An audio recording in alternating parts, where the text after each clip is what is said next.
साल 2014 में देश को एक मेगा ब्लॉकबस्टर ड्रीम बेचा गया था। अच्छे दिन आने वाले हैं। लेकिन दोस्तों अभी 2026 चल रहा है। 12 साल, 2 फुल टर्म और तीसरे टर्म का भी अच्छा खासा हिस्सा है वो निकल चुका है। अब सवाल ये नहीं है कि अच्छे दिन कब आएंगे। अब सवाल ये है कि क्या अच्छे दिन रास्ता भूल गए या फिर जनता को सिर्फ ट्रेलर दिखाकर थिएटर से बाहर भेज दिया गया। आज हम कोई पीआर स्क्रिप्ट नहीं पढ़ेंगे, कोई गोदी मीडिया वाला फिल्टर नहीं लगाएंगे, कोई फोटोशॉप वाली डेवलपमेंट स्टोरी नहीं सुनाएंगे। आज सिर्फ रिपोर्ट कार्ड खुलेगा। 12 साल बाद भी अगर कोई सरकार अपनी फेलियर का ठीकरा नेहरू, कांग्रेस, मुगलों, ब्रिटिशर्स पर फोड़ रही है तो फिर जनता पूछ रही है, बॉस अकाउंटेबिलिटी नाम की कोई चीज होती भी है या नहीं। सबसे पहले बात करेंगे मणिपुर की। एक पूरा राज्य महीनों तक जलता रहा, लोग मरते रहे, घर जलते रहे, महिलाओं के साथ शर्मनाक घटनाएं हैं वो होती रही, लेकिन दिल्ली का पावर सेंटर ऐसा शांत बैठा था जैसे किसी ने नेशनल क्राइसिस को बिल्कुल म्यूट मोड में डाल दिया हो।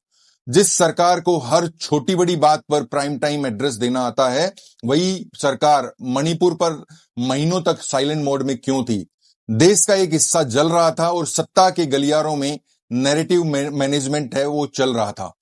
ये सिर्फ गवर्नेंस फेलियर नहीं था, ये ह्यूमैनिटी फेलियर भी था और इसने सबका साथ सबका विकास के पूरे नैरेटिव की ऐसी की तैसी कर दी थी। अब आते हैं डेमोक्रेसी के सर्वर रूम में, जहां इलेक्शन कमीशन जैसी संस्था को न्यूट्रल रेफरी होना चाहिए, लेकिन रूल्स ऐसे बदल दिए गए कि रेफरी चुनने वाली कमेटी में सरकार की पकड़ और मजबूत हो गई। मतलब गेम भी हमारा, एम्पायर भी हमारा और डिसीजन रिव्यू सिस्टम भी हमारा। फिर जनता सवाल पूछे तो उसे एंटी नेशनल बोल दो। वार इन न्यू इंडिया। अब बात उस मास्टर स्ट्रोक की जिसे करोड़ों लोग आज भी डिजास्टर स्ट्रोक कहते हैं, नोटबंदी। 8 बजे रात को अनाउंसमेंट हुआ। भाइयों और बहनों, 8 नवंबर 2016 की रात्रि को 12 बजे से वर्तमान में जारी 500 रुपए और 1000 रुपए के करेंसी नोट लीगल टेंडर नहीं रहेंगे। और अगले दिन पूरा देश एटीएम के बाहर ऐसे खड़ा था जैसे फ्री में आईफोन बट रहे हो। कहा गया कि ब्लैक मनी खत्म होगा, फेक करेंसी खत्म होगी, टेरर फंडिंग खत्म होगी। लेकिन बाद में जो डेटा सबके सामने आया उसने पूरे देश के नैरेटिव की हवा निकाल दी। जनता लाइन में लगी रही, छोटे व्यापारी बर्बाद होते रहे, दिहाड़ी मजदूरों की नौकरियां जाती रही और ब्लैक मनी वो शायद पैरेलल यूनिवर्सिटी में शिफ्ट हो गया था। अगर फेलियर्स का वर्ल्ड कप होता ना तो नोटबंदी आराम से फाइनल में खेलती।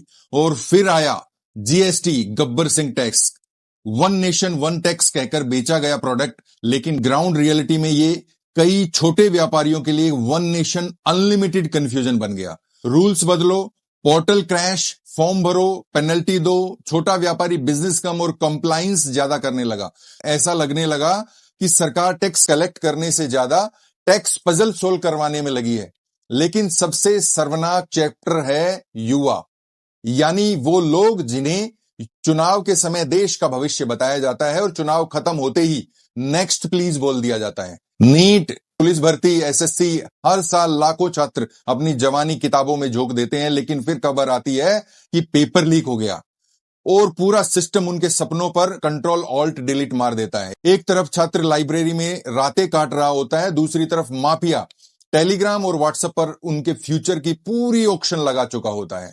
ये सिर्फ पेपर लीक नहीं है, यह करोड़ों युवाओं के ट्रस्ट, कैरियर और मेंटल हेल्थ का मास मर्डर है। और अब आता है देश का अन्नदाता यानी कि किसान, जिन्हें चुनाव के समय अन्नदाता कहा जाता है, लेकिन जब वही किसान अपने अधिकार मांगने सड़क पर उतरता है तो उसे कभी आंदोलनजीवी कहा जाता है, कभी खालिस्तानी कहा जाता है और कभी देश विरोधी कहा जाता है। सरकार 3 काले कानून लाई, देश भर में विरोध हुआ, 1 साल तक किसान सड़कों पर बैठे रहे, कितने ही किसानों की शहादत हुई, आखिरकार सरकार को यू टर्न लेना पड़ा। लेकिन एमएसपी की कानूनी गारंटी का मुद्दा आज भी पेंडिंग फोल्डर में पड़ा हुआ है। 12 साल बाद किसी भी सरकार को जज करने के लिए ये चीजें काफी होती हैं और इन 12 सालों का रिपोर्ट कार्ड आप खोलकर देखिए, मणिपुर, नोटबंदी, जीएसटी, पेपर लीक, किसान आंदोलन, संस्थाओं की स्वतंत्रता पर सवाल, ये सिर्फ घटनाएं नहीं है, ये उस गैप के सबूत हैं जो भाषणों और ग्राउंड रियलिटी के बीच मौजूद हैं। क्योंकि इलेक्शन कैंपेनिंग में से देश नहीं चलता है, कंट्री गवर्नेंस से चलता है, और मार्केटिंग से सरकार बन सकती है, लेकिन परफॉर्मेंस से ही हिस्ट्री बनती है। आप कमेंट करके बताइए इन 12 सालों की सबसे बड़ी फेलियर आपको क्या लगती है।